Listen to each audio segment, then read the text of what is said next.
Hallelujah. Arwaki e wach Nyasaye ma ojechi makawuono thuolo ma Nyasaye osemiyo makende mondo mochoko rom kodi janeno mara e Lolwe TV. En gweth mokal mogundho kendo mang'eny miwuoro ma Nyasaye osemiyowa nikech oserito maber e juma mangima. Aduoko ne erokamano nikech en ruodh kwe, en Nyasaye mangima, Nyasaye ma ok lokre. Miyo kamoro amora ma intie, arwaki e nying Yesu Kristo ni mondo ibedi mos mondo winj wach Nyasaye, ni to wach mane ma Nyasaye nigo kodwa chieng' ma kawuono ni. Kuom mano adwani mondo alam kaito kokwa chako wach Nyasaye. Kamoro amora ma intie, kulwe piny mondo duok ni Nyasaye erokamano. Nyasachwa i Nyasaye maber, Nyasaye majang'wono, i Nyasaye majahera. Waduoko ni erokamano nikech iseritowa, isebedo kodwa, ma wachako waromo kendo chieng' ma kawuono mondo mi waporie wach ni Nyasach kwe. Aduoko ni erokamano kuom janeno mara, kuom arita ni maber miseritego e juma mangima. An bende serita maber Nyasach kwe ma wachako waromo e Lolwe TV.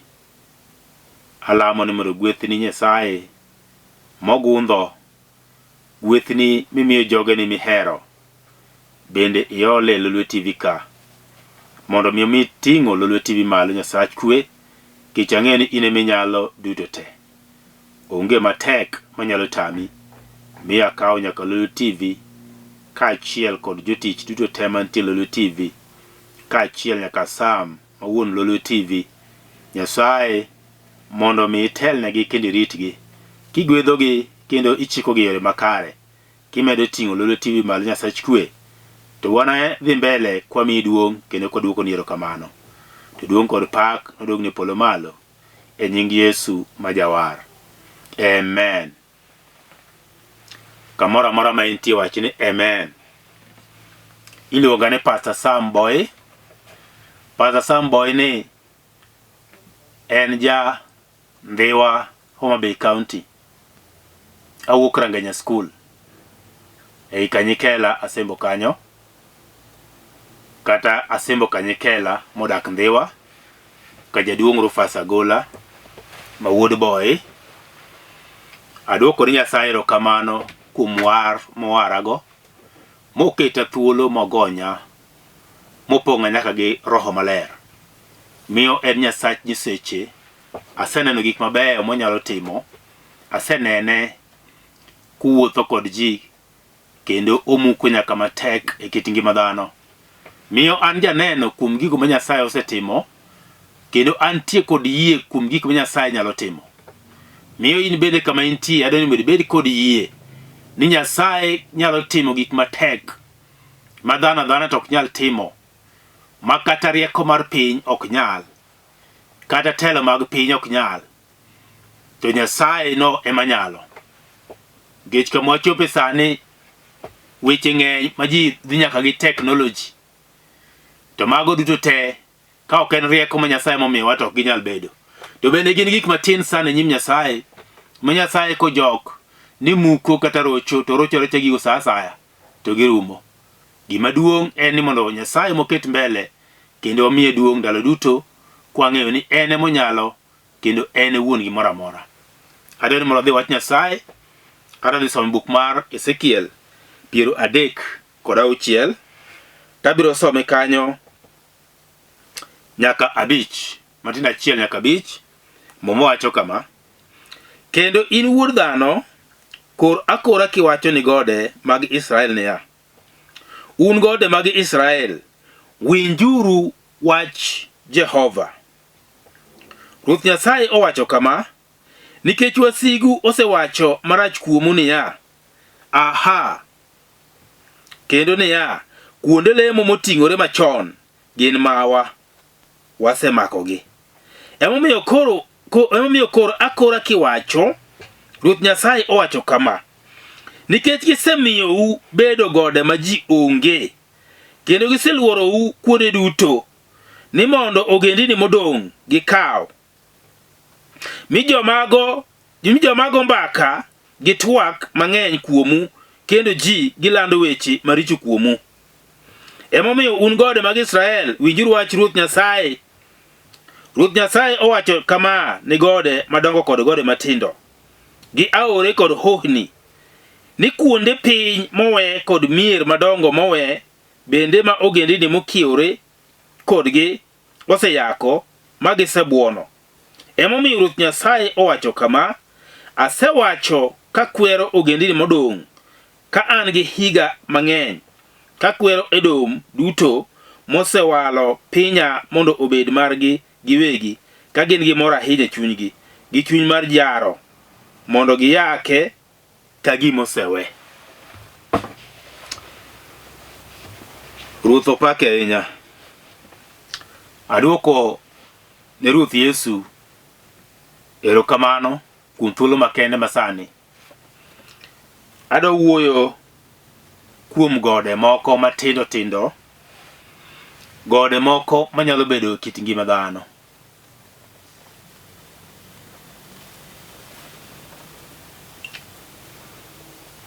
Koro teko mag gode mantie e kit ngima dhano, to wi wach madhi wuoye kawuono en ni Nyasaye nyalo. Nyasaye nyalo. Nyasaye nowuoyo kod jatichne miluongo ni Ezekiel. Ok apar ka nitie ng'ato moro mapok owinjo buk miluongo ni Ezekiel ei muma. En achiel kuom jonabi mane dongo, mane Nyasaye tiyogo ka Nyasaye miyogi weche mondo bi giterne ji Nyasaye. Gin jok ma Nyasaye tiyogo kapok Nyasaye otimo gimoro, to kuongo dhi owuoyo kodgi mopornegi bonyisgi ni en kama gi kama gi kama. Mi Ezekiel en achiel kuom jonabi mane dongo, mane Nyasaye wuoyogo, kendo jok mane Nyasaye ogeno, jok mane wuotho gi Nyasaye kobidhore, kendo wach Nyasaye kane giwinjo to gikawe kaka en no. Jok mane wuotho maonge kod mibadhi, achiel kuomgi ne en Ezekiel. Yawuoyi makata kodhi mane od twech notwegi, to girito mondo giwinj dwond Nyasaye, mondo Nyasaye okuongo wuo kodgi mondi. Gionge gi weche moko mang'eny, gin girito mana kuom Nyasaye, to Nyasaye dhi wacho ang'o. Kama wachopeni, Nyasaye nitie kod wach mane. Miyo Nyasaye otiyo seche duto, to tiyo ndalo duto. Chieng' moro fwenyore ne Ezekiel, mokone Ezekiel e tichne. Okone, ing'ene Ezekiel weche mang'eny momiluongo ni wuod dhano. Wuod dhano. Koro Nyasaye nodhi mokone ni kendo in wuod dhano, kora kiwacho ne gode mag Israel. Nikech in wuod dhano, kora. Nikech jonabi weche gi mang'eny gin koro. Negi koro wach Nyasaye. To negi wacho weche ma Nyasaye ema nomiyogi. Omiyo negi wacho gima kuom Nyasaye, dwond Nyasaye ma giwinjo. Excuse me. Omiyo Nyasaye chiemo mondo uso kode jatichne Ezekiel. Okone niya, ni in wuod dhano, kora ne gode mag Israel. Matiende ni nitie gode mane dwaro mondo okornegi wach. Mama wuoyo kuom gode mane jatich Nyasaye odhi loso godo. Ka ni piny masani ni ng'at dhi loso kod got, to ji nyalo nyiere ahinya, kendo nyalo jare ahinya, kendo nyalo chaye, kawache ni matu wiyo se kethre, ngani wiyo se mbachini, ngani oklongo, ngani onge rieko, ngani ngamofuo, ngani pache tin, pache nok, wiye bende okti. Jijala lunge gi nyinge te. Nikech odhi ochakoloso kod gode. Nyasaye no wuok kod moko dhi los kod gode mag Israel. Matini kare Israel nitie gode moko mane Nyasaye nitie godo kod wach. Nyasaye nyalo bedo gi wach kod gik moko mantie piny ka. To noneno gik moko mane timre Israel mokone pana. Jati gina nitie ka Ezekiel. Adwa ore mondo dhi los kod gigi. To dhi mana koro wach. Okodhi kwero gi.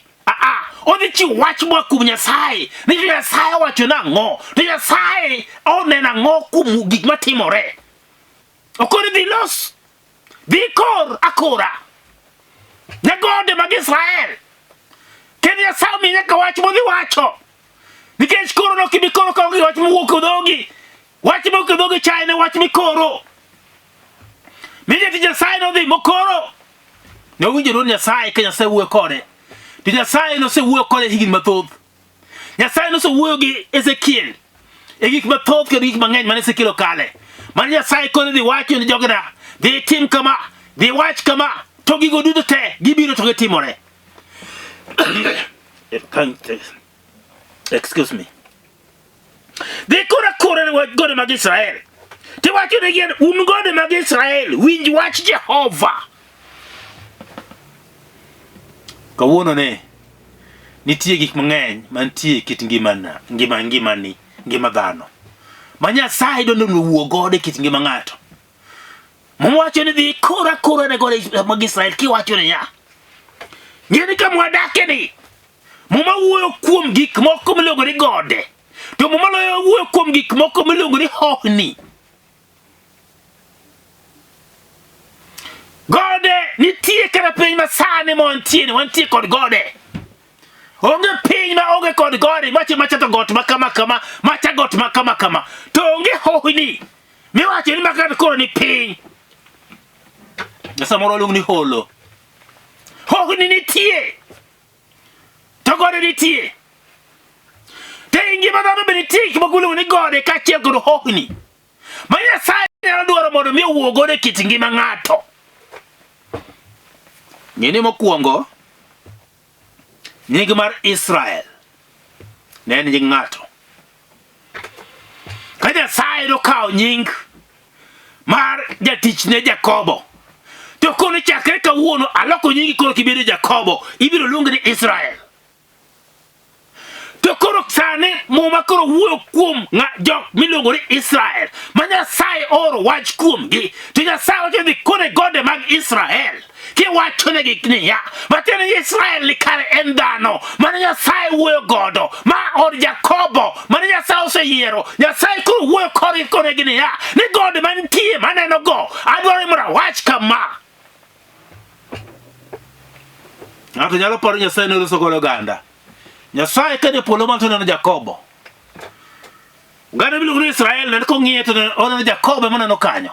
Nikech Jakobo cha manoloko mobedo Israel. Koro en Jakobo cha moneno mokoni ma oganda maka Jakobo ma od Jakobo. Koro Nyasaye odhi loso kod od Jakobo. Kokone od Jakobo gik mantie nyaka gode mogigore e od Jakobo.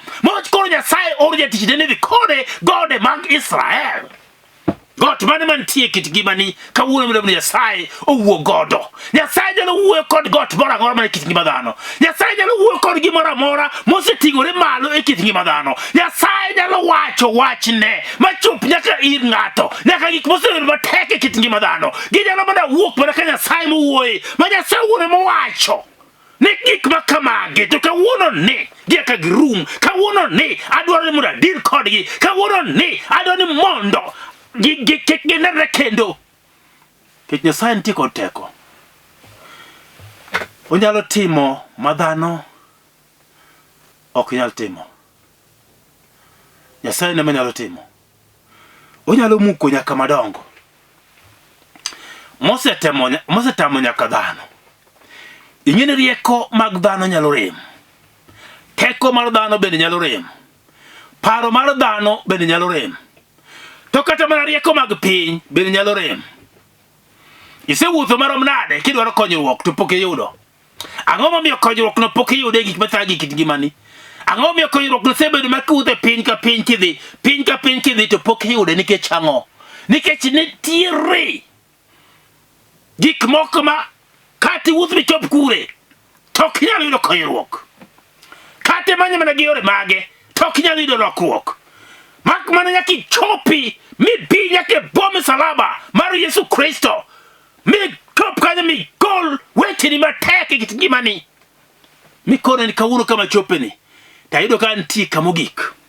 Onge weche moko kendo kata teko moro ma pod adongo manyalo loyo go gigi. Mak mana nikech kora bire msalaba mari ni mondo mi ilochna to teko ka teko mag mudho matek mosemako nyaka kit ngimana mosebedo ka ywaya kendo duka piny manyalo miyo kanyalo wuotho maber kata ni Nyasacha ema miyo bire msalaba mari Yesu Kristo mondo mi ilochna kendo mondo mi ikedna mondo mi miya teko mondo mi yawna yore mosedinore kit ngimana kabiro wuotho kodi kendo biro yangi lela kalando nyingi e nyimji. Mwacho ni ya Ruoth Nyasaye owacho kama nikech wasigu osewacho marach kuomu ni ya kendo ni ya kuonde lemo moting'ore machon gin mawa wasemakogi. Nitie gik moko manesebedo kitimo e kit ngimani. Nitie gik moko manesebedo kabidhi maber e kit ngimani. Nitie gik moko mane isegeno ahinya e kit ngimani. To sani koro gigo te osekethore kendo gionge. Gigo sani ok inyal nenogi nikech onge. Teko moro nitie mosebiro mosechako gologi e nyimi. Mosemaye gigo te mosedhi molal. Momo wacho ni ya nikech jasiki wacho ni ya ni nyaka kuonde manoting'ore mag lemo gisekao magisemako te mateni teko mane ingo kaachiel kod paro mane ingo jachien osebiro mosemako osediyo piny makoro in iwuon ok gima inyalo timo. Yani mantie kod teko e kit ngimani. Wacho ni magi to koro asekao. Magi asekao duto te. Nyaka teko manyocha en go. Nyaka muya manyocha en go. Nyaka rieko manyocha en go. Nyaka ber manyocha oneno. Nyaka pesa duto mana makelete mane en go. Mago duto te asemako. Nyaka ode te nyaka nyithinde. Mago duto te asemako. Sani onge kod thuolo to onge kod teko. Gimoro amora ma yande en go asemako. Mane Nyasaye manyalo goli e teko mag mudho. Kama lang chunje koro osemakie. Ma jasigo se kawi moketi piny ma ok dware mondo ine ber moro kata matine kit ngimani. Nyasaye no biro e samo winjore. Nyasaye no biro mondo mi otik teko ka teko mag mudho mondo mi oketho loch ka loch mag jasigo kit ngimani mondo mi oketi thuolo mo wachni kawuono ne to antie kod jatichna kendo wuotho kode. Abiro rito ndalo duto. Abiro wuotho kode. Jogineno ka nitie gik moko mang'eny mosekethore e kit ngimani. Mamiyo okata samoro king'iyo kama intie tiyudo ni ma tok an. Kaka ne an chon to kan sani. Ayudo ka gik moko matimore e kit ngimana gin gik mayande ok timre e kit ngimana. To bende gin gik moko maricho ma ok onego bed ni kata aneno kata awuoye. Nikech ok owinjore go. Kech kaka ne in ok kaka koro in sani. To ber nitie. Kit Nyasaye pod nitie. Nyasaye pod ngima. Nyasaye no en Nyasaye maparo nyaka jogene. Ok onyal wito ng'ato. To onge ng'ato moro ma Nyasaye no neno ka gima ok onyal konyo. Ng'ata mobiro ire kendo moringo ire to biro reso. Momo wacho ni ya matinda adek. Wacho ni ya emomiyo kora kiwacho Ruoth Nyasaye wacho kama nikech gisemiyo ubedo kuonde gisemiyo ubedo gode ma ji onge kendo giseluoro kuonde duto ni mondo ogendini modong gikaw mi jomago mbaka gi twak mang'eny kuomu kendo ji gilando weche maricho kuomu. En ji adi ming'eyo e kit ngimani masano sebedo kakoro goyo siboi giwuoyo kama gintie to ine topic margi kama gintie ka gineni kikalo to ine minyieri ine migoyo mbakani, ine miwuoyo kuomi. Kagi wacheni ma, ne kaka kuro en, ne kumose chope, ne kaka tiyo chalo. En bende no paro ni en ng'ato, ni en gi gimoro. Sani, donge koro oyie, to dongo wuoro, to dongo neno gi wang'e, to dongo ng'eyo ni koro okonyal, to dongo ng'eyo ni piny ni kare duong', dongo ng'eyo ni piny nungo ne kirom. Mano koro dhano wuoyo kuomi. Ji osechako wuoyo kuomi nikech gima timore kit ngimani. Gineno ka koro gik matimore ok gin gik mane nitie kuomi chon. In ng'at mane nitie kod luor. In ng'at mane ji omiyo luore kata kor gweng'. Kata kama notiye ji noluore. Ma samoro ji ne kata goni salut jomoko kulore nikech in. Nikech ne ging'eyo ni ma to en ng'ama jatelo. O ng'ama duong', en ng'ama ni yore ne sawa, yore ne oriere. To sani kama koro ichope ka dhano ng'i. To wacho ni kang'ane koro in ichiwi kaka ranyisi. Nito gineno kang'ane kaka chalo. To kang'ane ne kama. Ndalo gi bende no kaka tiyo chalo. Matine ne dhano koro osechako go mbaka. Dhano osechako go twak. In ma koro iwuoyo kuomi kama romo ji nitie. Ka ji ochokore ji ariyo adek to in miwuoyo kuomi. Ka ji dhi kata e chiro to in miwuoyo kuomi. Ka ji wuotho kata e barabara to in miwuoyo kuomi. Ka ji dhi kata kohande gi miwuoyo kuomi. Nikech gik matimore kit ngimani to in iwuon bende iseneno. Tiseng'eyo ni adieri ngimani to kere kaka ne ma nitie gimoro mosetimore, ngimani oselokore, kendo mosedhi mabor. Ma e sa monego koro ipare kendo iduogo chien. Imanye Nyasaye, ikone ni Nyasacha, ang'eyo ni intie. To kama ne antie, ok kama antie sani. Jasigu osamo koda kendo dwa ketho ngimana. Jasigu dwa ketho dalana, jasigu dwa ketho kaachiel kod kotha. Jasigu ramona ni an to nyaka wuoth mane mudho. Mi Nyasaye adwaro seche machalo kamagi. Rie badi kuoma mondo mi timna maber. Mondo mi gola e twech mar jasigu. Kama jasigu seketa, mosetweya kaachiel kod nyororo. Ni mondo mi kika buodhi kendo kika wuogi. Nyasaye ine minyalo gonya ka. Mondo mi awuog kaendi mondo mi awuoth kodi. Mondo mi ade berni mantie misesingore jogeni. Jogeni no kanyalore. Nyalore. Nikech nyithi Israel doneno gini. Ne gineno gini. Mano Nyasaye nomiyo. Nyasaye oro Ezekiel. Modhi okono Ezekiel. Wuod dhano. Dhiyowa mondo mi kowe chi wach. Dhiyowa semi wach ni chiw. Momo wacho ni ya. Ang'wen wacho kama. Emomiyo un gode mag Israel. Winjuru wach Ruoth Nyasaye. Ruoth Nyasaye owacho kama. Ni gode madongo kod gode matindo, gi aore kod hohni, gi kuonde piny mowe kod mier madongo mowe bende, ma ogendini mokiore kodgi oseyako magisebuono. Oseyako magisebuono.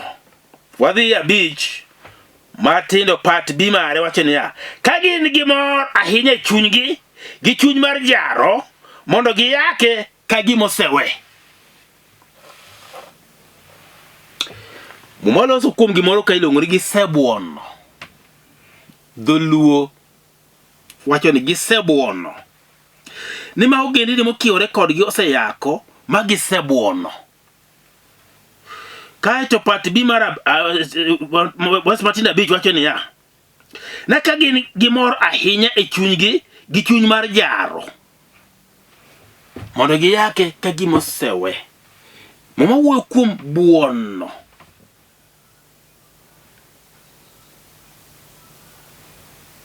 Iyake ka tibuone. To mama wacho niya, ni chunygi gimor gi chunygi, kendo gin gi chuny mar jaro, mondo giyake ka gimosewe. Ng'eni jasigu sama obiro ka entie kod plan moseloso maber kabisa. Ong'eni adwa dhi kang'ane. To kang'ane ni antie gi weche moko ariyo adek Mane mo na time dala no. Mi angene kacha kadonje, tade timo ma namba chiel, ade timo ma namba rio, tade timo ma namba dek. Kaketo dala no piny. Matene obiro kachiel kod gimo se chano. Mose goro maber. Mose bedo piny. Mo wacho ni maten gimo na dhi timo. To kose biro to kao. Gima ber mantie chunyi ma iye no emo mulo. Emo dichgo. Kichum odoro kama mondo mi ogoigo. Moyudi kama kose goigo tibedo go mayom yom. Yani umaiteko. Kose maiteko koro en odhi tiyo gigima en wuone modwaro. Teko kachiel kod lang chunye mag mudho. Gin gigore kod dhano. Gin gigore kit ngima dhano, chuny dhano ma iye ema gidichgo. Gimodonje iye chuny ng'ato gino biro wuok okelela. Kata ka en paro modonje chuny ng'ato, paro no biro wuok okelela nikech obiro wache gi dhoge. Obiro fule to jite biro winjo. Gimodonje chuny dhano ma iye mogoyo dhano kelo kuyo. Okelo kuyo e kit ngima ng'ato. To kelo buok bende kit ngima ng'ato. Miyo ng'ato nyalo nene kata ka en mabor wacho ni ng'ane cha. Taneno romo go, taneno ka oken ng'ane mapile mang'eyo. Nitie gimoro matimore kuome nikech chunyi ko buok to ng'ato biro neno.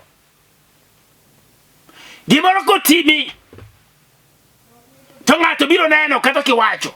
Obiro wacho ni nitie gimoro kuom ng'ane maneno. Ongawa kunyisa to ang'eyo ni nitie gimo timore ne. Nonane urubos ni to ang'o marach gi ng'ane. Nikech jasigu osebiro modonjo dhod chunyi ma iye.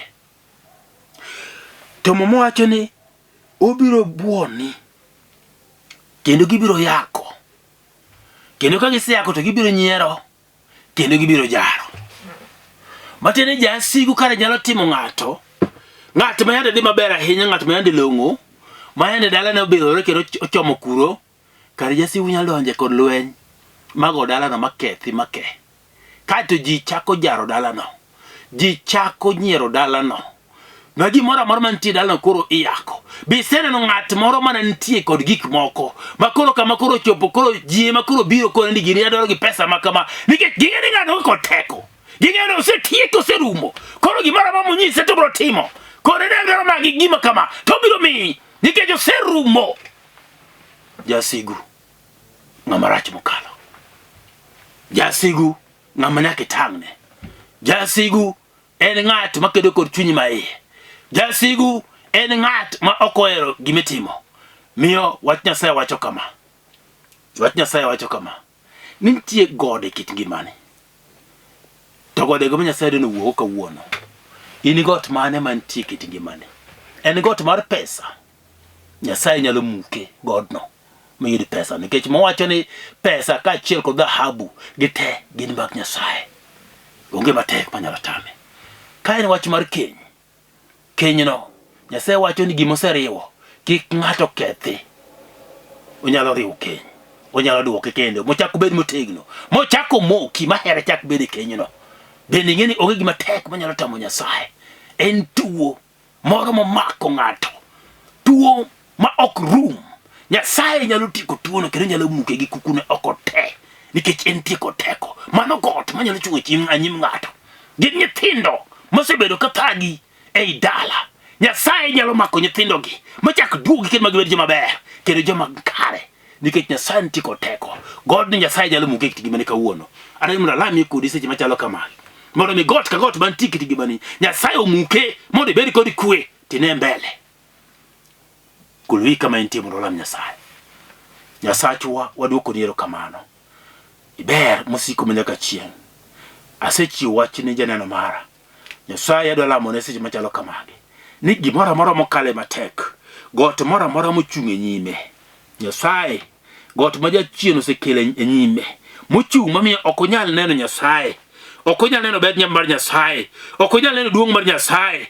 Ok onyal neno gima ber manyalo timore kit gimane. Ema koro alamo nyaka God no wuogi kendo madhi. Kendo achiko God e nying Yesu Kristo. Obed ni en God machal nade. Obed ni en ngima mokethore. Obed ni en pesa. Obed ni en tuo. Obed ni en school fees. Obed ni en nyathi mathago janyuol. Nyasaye obed ni en tuo. Obed ni en chando machal nade. Akaw yaketo gi piny. Ni duto nyalore. To Yesu biro timo maber. Adwoko ni kamano. E nyingino maler. Amen.